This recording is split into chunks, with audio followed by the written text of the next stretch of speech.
E aí, pessoal, bem-vindos de volta a mais um capítulo desse treinamento onde a gente está vendo um pouquinho da prática do desenvolvimento de um microserviço. E agora vamos entender como que isso tudo está organizado. A gente ainda não vai falar da prática de submódulos, mas vamos só dar uma olhada na organização aqui.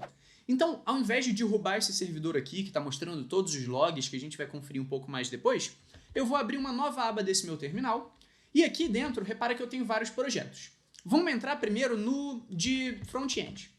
Se eu entro aqui no meu projeto de front-end, eu tenho aqui obviamente eu tenho o meu projeto em Angular, só que se eu der aqui um git status ou até um git log, repara que isso aqui é um projeto, então aqui tem uma linha de commits, criando área logada, começando a desenvolver área de login, beleza? Só que se eu volto uma pasta e faço um git status aqui, ou melhor ainda, um git log, eu tenho outra história de commits. Então repara que cada um desses meus projetos é um repositório separado. Então vamos lá no nosso navegador e ver aqui no GitHub esse projeto. Se eu clicar, por exemplo, no front-end, repara que aqui eu estou no repositório alura.ms. Aqui quando eu clico em front-end, ele me manda para o repositório alura.ms front. Ou seja, é um outro repositório, é outro lugar completamente, é outro projeto, vamos dizer assim.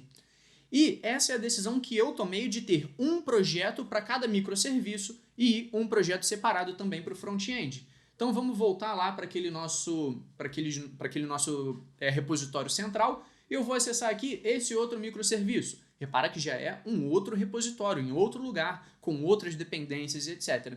Então cada um dos nossos repositórios, cada um dos nossos microserviços, perdão, é um repositório Git diferente, que está em um repositório do GitHub diferente e tem tudo diferente, é tudo independente. E isso é o que a gente pode chamar de multi-repo ou multi-repositórios, onde essa arquitetura de microserviços é organizada em repositórios diferentes. A alternativa a isso seria monorepo, como se aqui dentro eu já tivesse realmente todos os projetos e não somente uma referência para projetos externos. Como se em um lugar só eu tivesse cada um dos projetos e para trabalhar com um eu precisasse de todos eles. Vinícius, essa ideia de monorepo não parece muito prática. Então, se a gente está trabalhando com um cenário como esse, realmente não seria nada prático. Eu teria um projetão grande e não teria muita vantagem, eu precisaria de todo esse projeto para trabalhar e etc. Só que chega num nível de você ter tantos microserviços e tantos projetos que trabalhar com multi-repo passa a ser ainda mais danoso do que trabalhar com um grande monorepo.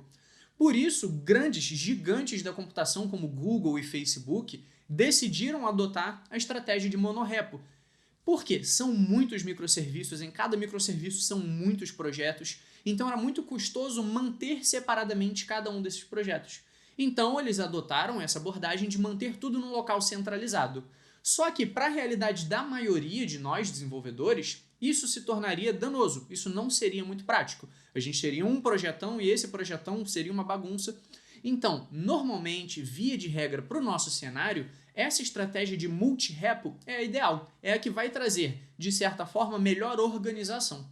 E dessa forma, outra coisa que a gente vai falar mais para frente, se eu sou da equipe que trabalha com o microserviço acadêmico, eu posso clonar esses dois repositórios. Se eu trabalho com microserviço financeiro, eu posso clonar esse repositório. Se eu quero trabalhar com todos os microserviços, aí a gente pode adotar alguma abordagem. Só que isso aqui tem vantagens e desvantagens, como qualquer outra coisa. Então no próximo vídeo eu vou falar um pouquinho dos pesos dessa decisão de ter um multi-repo. Quais são as vantagens de ter essa abordagem e quais são as desvantagens. E eu vou até tentar focar nas desvantagens para a gente saber o peso das decisões que eu tomei. Mas isso tudo no próximo vídeo.